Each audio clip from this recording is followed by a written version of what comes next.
Hello everyone. Mini Professor Olivier is back again.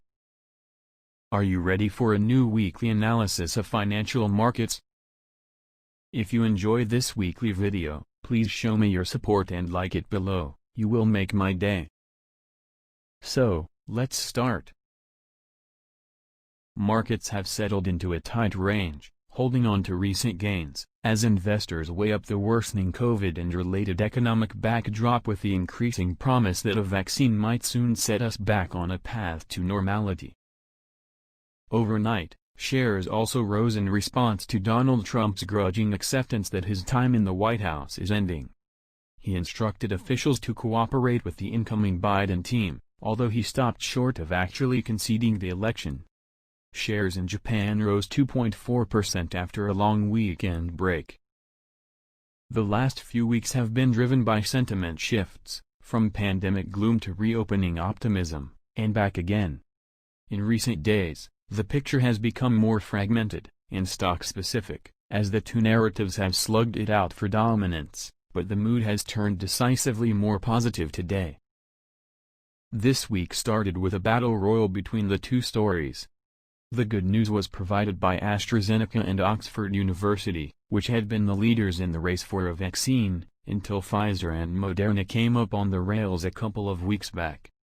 Now the UK team is back in the race, after trial results emerged with up to 90% efficacy, in line with their American rivals. The good vaccine news makes a widespread jab look increasingly likely, within a few months, which in turn makes a return to some kind of normality by next summer look plausible. A fall in the shares of protective equipment manufacturers in China are the clearest indicator of the new mood of positivity. It supplies 44% of global PPE equipment. Other than for that niche, the market responded positively to the news, although investors have quickly moved on from the near-hysterical relief rally that greeted Pfizer's announcement 2 weeks ago. Things are a bit more cautious today.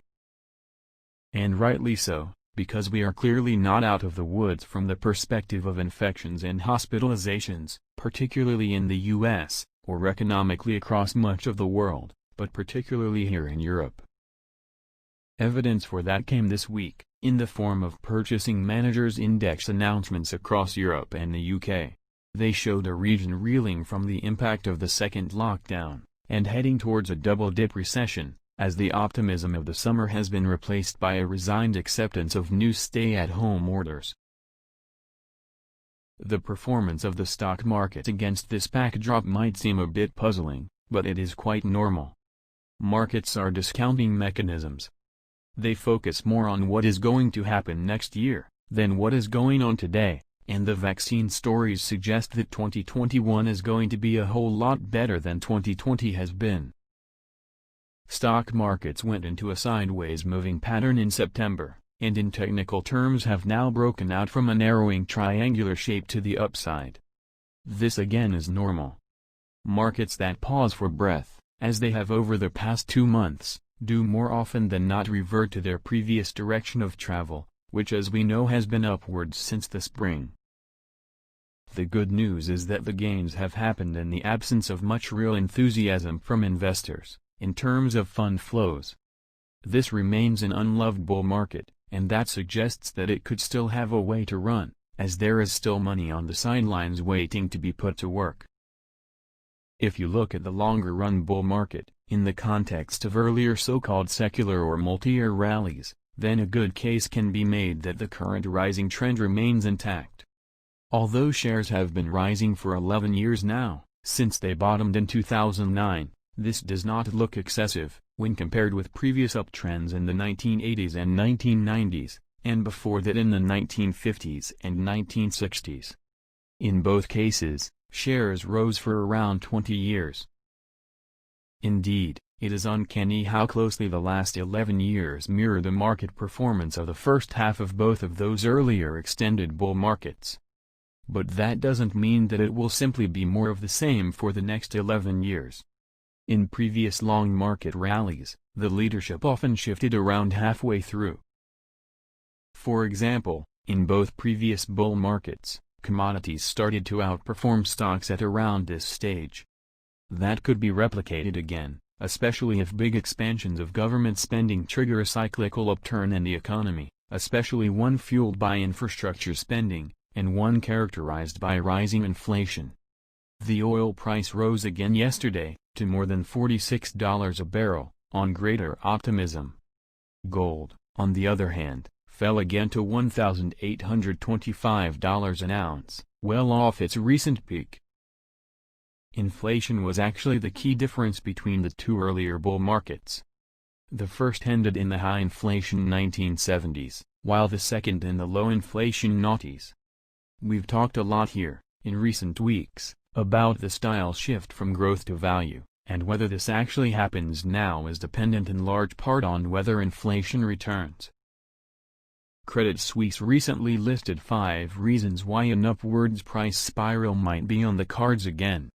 It thinks that government policy is shifting in an inflationary direction, with the abandonment of austerity as a political philosophy, and its replacement with a mantra of borrow cheaply, build back better and let the future take care of itself. The second driver of inflation is money supply, with central banks printing money like there is no tomorrow. All that extra liquidity looks certain to leak into prices at some point. The third key factor is the reversal of many of the disinflationary forces that have dominated the past 30 years. The retreat of globalization, and the reshoring of jobs, is the most obvious of these. Inflation driver number 4 is demographics. The proportion of people born after 1980 will soon be greater than those born before that date. And those millennials are rightly annoyed that they have missed out on the financial bonanza of rising house prices, and free education that their parents enjoyed. Government policy is going to shift towards their interests, and that means, among other things, higher wages.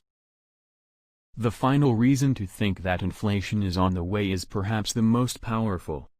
It is that governments, which have racked up enormous debts first in the financial crisis, and now in the pandemic, only really have 3 options to deal with that burden: default, austerity or inflation. The first is inconceivable in a developed economy. The second is now politically impossible. Inflation is the only way out, and that makes it inevitable at some point. Another ongoing issue is Brexit, which is finally approaching crunch time. Although we have said this before, it does look like this week really is the last opportunity to strike a trade deal between the UK and the EU, and have it signed and sealed by the time the shutters come down on the current trading arrangements on New Year's Eve. Both sides are playing hardball, at least in public, but it is in no one's interests to allow the clock to tick down at the end of the year. We should expect some compromises on both sides this week. Meanwhile, a no-deal exit has been calculated to cost the UK economy 8% over 15 years. So, what happens next? On the EU side, there is acceptance that ratifying the deal becomes difficult if it is not agreed by the end of the month. In other words, next Monday. At the very least, any text needs to be thoroughly checked for errors and unforeseen legal consequences, scrubbing, in the jargon. Then, the European Parliament needs to sign off on any deal. There is one more session in mid-December, but it is possible that a further session has to be scheduled, even closer to the end of the year. Anyone who has watched previous European negotiations must think this is a very real possibility. That's all for this week. I hope you found this markets update useful. Please don't forget to like it below, and you'll make my day. Thank you very much again. I wish you all an amazing week. Goodbye.